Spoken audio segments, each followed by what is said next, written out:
Nothing else. అయితే నెహ్రూ నుంచి రాహుల్ దాకా హిందూ సంస్కృతి ఈ ఆచార వ్యవహారాల విషయంలో ఒక విముఖత కనిపిస్తోంది. ఎందువల్ల అంటారు ఈ విముఖత? అలాగే స్వాతంత్రానంతరం భారతంలో హిందువులకు సంబంధించిన కీలక అంశాలపై కాంగ్రెస్ ఎలా స్పందించింది? అంటే యాక్చువల్లీ నేను ఇప్పుడు ఇవన్నీ మాట్లాడుతూ ఉంటే చాలా మందికి ఏంటంటే నేను నిజాలు మాత్రమే చెప్పే ప్రయత్నం చేస్తున్నాను జ్యోతి గారు.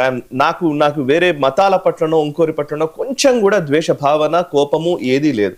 నాకు చాలా మంది ఇస్లాంని నమ్ముతున్న చాలా మంది ఫ్రెండ్స్ ఉన్నారు. ముస్లిమ్స్ కి సంబంధించినటువంటి వ్యక్తులు నేను విపరీతంగా గౌరవిస్తాను. నాకు అసలు ఎటువంటి భేదాభిప్రాయం లేదు. సమస్య ఏంటంటే ఈ పేరు చెప్పి చేస్తున్నటువంటి రాజకీయాలు మనకు అర్థం కావాలి. అది ఈవెన్ ముస్లిం సోదరులు అర్థం చేసుకోవాలి అండ్ హిందువులు కూడా అర్థం చేసుకోవాలి. నేను కొన్ని ఉదంతాలు చెప్తాను అంతే, నథింగ్ ఎల్స్. మీరు మొదటి నుంచి స్వాతంత్రానంతర భారతంలో స్వతంత్రం వచ్చిన తొలి నాళ్లలో ఫస్ట్ సోమనాథ ఆలయాన్ని మళ్ళీ మనం తిరిగి పునఃప్రతిష్ఠించుకోవాలి, మనం తిరిగి మళ్ళీ నిర్మించుకోవాలి అని ఒక సంకల్పం చేశారు. ఎందుకు సోమనాథ ఆలయాన్ని నిర్మించాలనుకున్నారు అని అంటే అప్పుడు ఈవెన్ సర్దార్ పటేల్ గారు, కేఎం మున్షి గారు, ఈవెన్ బాబు రాజేంద్ర ప్రసాద్ గారు, తొలి రాష్ట్రపతి రాజేంద్ర ప్రసాద్ గారు, వీళ్ళందరూ కూడా దాన్ని అనుకున్నారు. అప్పుడు ఎందుకు సోమనాథ్ ఆలయం అంటే అనేక మంది ఇస్లామిక్ దురాక్రమణదారులతోటి అనేక సార్లు దండయాత్రలకు గురై సోమనాథ్ ఆలయాన్ని అనేక సార్లు ధ్వంసం చేశారు.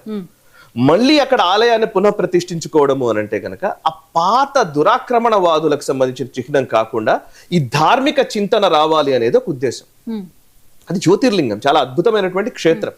దాన్ని ఆలయాన్ని నిర్మించుకోవడం వల్ల ఒక మెసేజ్ ఏంటి, ఒక సాంస్కృతిక వైభవాన్ని పునరుద్ధరించుకునే ఒక ప్రయత్నము అనే ఒక భావన కల్పించడం. దానికోసమని ఫౌండింగ్ ఫాదర్స్ అంటారు మన భారతదేశం స్వతంత్ర భారతంలో సర్దార్ పటేల్ గారు, కె మున్షి గారు అండ్ ఈవెన్ శ్యామప్రసాద్ ముఖర్జీ గారు అందులో.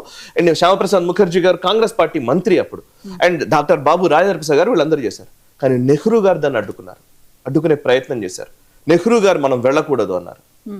సోమనాథ్ ఆలయానికి వెళ్ళడం వల్ల ఏ మెసేజ్ అంటే అప్పుడు బాబు రాజేంద్ర ప్రసాద్ గారికి లెటర్ రాశారు నెహ్రూ గారు, మీరు కూడా వెళ్ళకూడదు, నేను వెళ్ళట్లేదు, మీరు వెళ్ళకూడదు అని. రాజేంద్ర ప్రసాద్ గారు నేను ఎందుకు వెళ్లకుండా ఉంటాను, ఖచ్చితంగా వెళ్తానని నేను వెళ్ళారు. ఆ భూమి పూజ చేశారు, ఆ ప్రతిష్ట చేశారు, దాంట్లో పాల్గొన్నారు. భారత తొలి రాష్ట్రపతి బాబు రాజేంద్ర ప్రసాద్ గారు సెక్యులర్ వాది కాదా సోమనాథ్ ఆలయానికి వెళ్ళినంత మాత్రాన? సో ఆ తర్వాత కాలంలో హిందూ కోడ్ బిల్ తీసుకొచ్చారు. రాజ్యాంగం ఏర్పడ్డ కొన్ని రోజులకే అనుకుంటాను, నాకు తెలిసి 50s లో హిందూ కోడ్ బిల్ తీసుకొచ్చారు. అప్పుడు హిందూ కోడ్ బిల్ ఎందుకు, అసలు హిందువులకే ఒక సపరేట్ చట్టం ఎందుకు తీసుకొస్తున్నారు, మరి ఇస్లాం బిల్ తీసుకురావట్లేదు ఎందుకు అని అడిగారు. అడిగితే అక్కర్లేదు, అది వాళ్ళు ఎప్పుడైతే రెడీగా ఉంటారో అప్పుడు మేము తీసుకొస్తామన్నాడు నెహ్రూ. ముస్లిం బిల్ తీసుకురాడు, హిందూ కోడ్ బిల్ తీసుకొచ్చారు. యాక్చువల్లీ హిందూ కోడ్ బిల్ కాదు, హిందువులకు ప్రత్యేక చట్టం, ముస్లింలకు ప్రత్యేక చట్టం ఉండడానికి వీల్లేదు, యూనిఫామ్ సివిల్ కోడ్ ఉండాలి, కామన్ సివిల్ కోడ్ ఉండాలి అనేది డాక్టర్ బిఆర్ అంబేద్కర్ గారి ఆలోచన. కానీ డాక్టర్ అంబేద్కర్ గారి ఆలోచనని పక్కన పెట్టేశారు, హిందూ కోడ్ బిల్ తీసుకొచ్చాడు. దాన్ని వ్యతిరేకిస్తూ అంబేద్కర్ గారు రాజీనామా చేసి వెళ్ళిపోయారు. బాంబే నుంచి మళ్ళీ ఆయన పోటీ చేస్తారని ఓడగొట్టారు కాంగ్రెస్ నాయకులు literally. So Hindu code bill అనేది కామన్ సివిల్ కోడ్ అనేది దేశం అంతా ఒకటే అన్నప్పుడు మన అంతా ఒకటే కదా, మళ్ళీ ఎందుకు అప్పీస్మెంట్? ఇట్లా అనేక సార్లు ఇవి జరుగుతూ వచ్చాయి. ఈవెన్ రాజీవ్ గాంధీ గారి పీరియడ్ లో షాబానో అనే కేసు ఉంటుంది. షాబానో కేసు ఏంటి అని అంటే ఒక ముస్లిం మహిళ 50 ఏళ్ళు 60 ఏళ్ళు నిండినటువంటి మహిళ, అప్పుడు ఆమె పెద్ద ఆవిడ 40 years పైన అనుకుంటాను, నడి వయస్కురాలనుకుంటాను.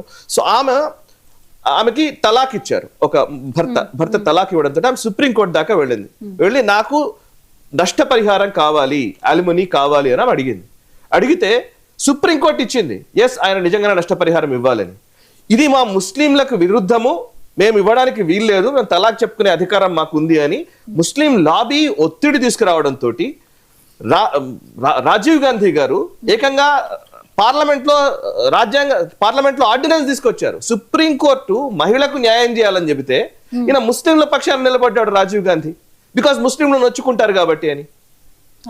సో ఆయన షాబానో కేసు ఇప్పటికీ చారిత్రాత్మకమైన కేసు, అది షాబానో కేసులో ఆయన సవరణ దాని ఆర్డినెన్స్ తీసుకొచ్చారు.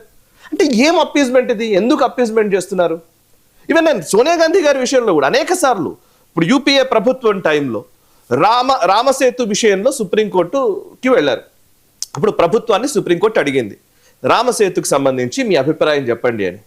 కాంగ్రెస్ అఫిడవిట్ దాఖలు చేసింది సుప్రీంకోర్టులో. ఏమని అనంటే రాముడు రామాయణానికి సంబంధించిన అస్తిత్వం ఉందన్న విషయానికి సంబంధించి ఏ ఆధారము లేదు అని ఏకంగా యూపీఏ ప్రభుత్వము సుప్రీంకోర్టులో అఫిడవిట్ వేసింది, రాముడు రామాయణానికి సంబంధించి ఆధారాలు లేవని. అంటే వీళ్ళు this is the government stand then. So ఏంటి అంటే ఎందుకు మీ ప్రాబ్లం ఏంటి అసలు నాకు అర్థం కావట్లేదు. ఎవరైనా సరే ఇది క్వశ్చన్ ఎవరు చేసినా ఇది వాళ్ళని ఏమంటారంటే మతోన్మాదులు, వాళ్ళు ఏమంటారు అంధభక్తులు, వాళ్ళు ఏమనంటే ఇదంట. ఆన్సర్ చెప్పాల్సిన అవసరం పక్కన పెట్టేసేసి కేవలం మేము అప్పీజ్ చేసుకుంటూ పోతాం, మేము సంతుష్టీకరణకు మాత్రమే మేము పెద్ద పెట్టేస్తాం. ఇప్పుడు వందే మాత్ర గీతం విషయంలో నిజంగానే ముస్లింలు నొచ్చుకుంటే అందులో ఏం లేదండి. 3 నిమిషాలు ఒక జాతీయ గీతం వస్తున్నప్పుడు లేచి నిలబడే కనీస ఓపిక మనకు లేదా? మీరు పాడట్లేదు, ఇట్స్ ఓకే, నేర్చుకున్నప్పుడు పాడండి. మీకు రాదు, చాలా మందికి ఈ దేశంలో రాదు, 6 స్టాండర్డ్స్ ఎవరికి రావు, 6 చరణాలు రావు.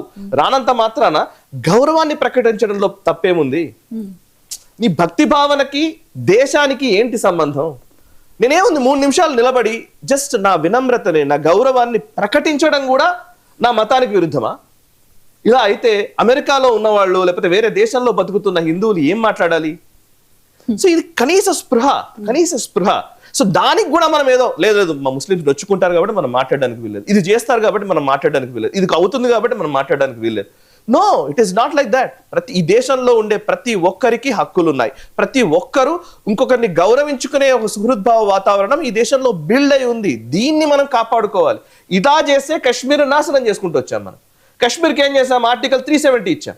ఆర్టికల్ 370 అంటే అర్థం ఏంటి? మీ సపరేట్ జెండా పెట్టుకోవచ్చు, మీ సపరేట్ కాన్స్టిట్యూషన్ పెట్టుకోవచ్చు, మీకు సపరేట్ ప్రధానమంత్రి. అసలు బేసికలీ షేక్ అబ్దుల్లా మొదట నేనే ప్రధాని అన్నాడు. మొదట నెహ్రూ గారు ఆర్టికల్ 370 పెట్టిన తర్వాత, ఫస్ట్ ఆర్టికల్ 370 అనేది తీసుకొచ్చిన తర్వాత కశ్మీర్ కి స్వయం ప్రతిపత్తి ఇచ్చేశారు నెహ్రూ గారు. ఇచ్చేసిన కొన్నాళ్లకే మీరు ఆర్టికల్ 370 ఇచ్చిన తర్వాత దాన్ని ఇంప్లిమెంట్ చేయడం మొదలు పెట్టాడు షేక్ అబ్దుల్లా.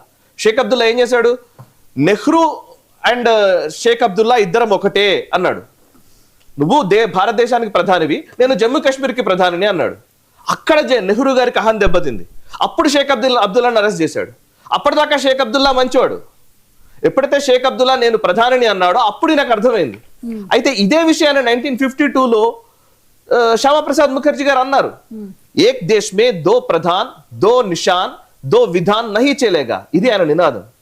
ఒక దేశంలో 2 రాజ్యాంగాలు, 2 జాతీయ పతాకాలు, 2 ప్రధానులు ఉండకూడదు అనేదే శ్యామప్రసాద్ ముఖర్జీ గారి నినాదం. దాన్ని బేస్ చేసుకుని ఆయన కాశ్మీర్కు పోతే ఆయన అరెస్ట్ చేశారు. అప్పుడు నెహ్రూ గారు ఏం మాట్లాడలేదు. తర్వాత కాలంలో నేను ప్రధానినే, నువ్వు ప్రధాని అనేసరికి అరెస్ట్ చేశారు. దిస్ ఈస్ వాట్ హిస్టరీ చెప్తోంది, ఇది చరిత్ర చెప్తోంది. ఇది అంటే అప్పటి నుంచి ఇప్పటి వరకు జరుగుతున్నటువంటి విధానాలన్నింటిలో కూడా వందే మాతరం విషయంలో 90 సంవత్సరాల తర్వాత కూడా ఒక మళ్ళీ వివాదం క్రియేట్ చేస్తున్నాము, మళ్ళీ మేము అదే చేస్తున్నాము అని అంటే నిజంగా ఈ దేశ భక్తులు ఎవరైతే అప్పుడు స్వాతంత్రోద్యమంలో వందే మాతరం నినాదాలు చేశారో వాళ్ళను అవమానించడం, ఇది నిజంగా మనం అందరం అర్థం చేసుకోవాల్సిన విషయం. ఇది ఇప్పుడు ఈ మధ్య కాలంలో ఒకడు అంటాడు సినిమా థియేటర్లో జాతీయ గీతం వస్తే ఎందుకు నిలబడాలి అని. సుప్రీంకోర్టుకు వెళ్ళారు. ఏంటి నిలబడితే 2 నిమిషాలు నిలబడితే నీ నొప్పి ఏంటి? నాకు అర్థం కావట్లేదు. సినిమా లైన్లలో నిలబడట్లేదా? సినిమా క్యూ లైన్లలో నిలబడట్లేదా? మా షాపింగ్ మాల్స్ లో నిలబడట్లేదా? ఎక్కడికి వెళితే అక్కడ మనము బస్ స్టాపుల్లో నిలబడట్లేదా? ఏంటి మీ ప్రాబ్లం? 2 నిమిషాలు జాతీయ గీతం వచ్చినప్పుడు నీ రెస్పెక్ట్, నీ దేశం కోసం నీ రెస్పెక్ట్ ని చూపించడానికి 2 మినిట్స్ నిలబడితే నీకు వచ్చే నొప్పి ఏంటి? ఈ దేశంలో అంటే ఏంటి అంటే ఇలా మేము ఏది చేసినా సరే మమ్మల్ని మీరు అనే హక్కు మీకు లేదు. ఈ హక్కుల గురించి మాట్లాడేవారు నిన్న కూడా మనం అనుకున్నాం. హక్కుల గురించి మాట్లాడే వాళ్ళు విధులు మర్చిపోతారు, బాధ్యతలు మర్చిపోతారు. మనకు బాధ్యతలు ఉన్నాయి, విధులు ఉన్నాయి, మనం చేయాల్సిన పనులు ఉన్నాయి. ఫస్ట్ అవి చేద్దాం.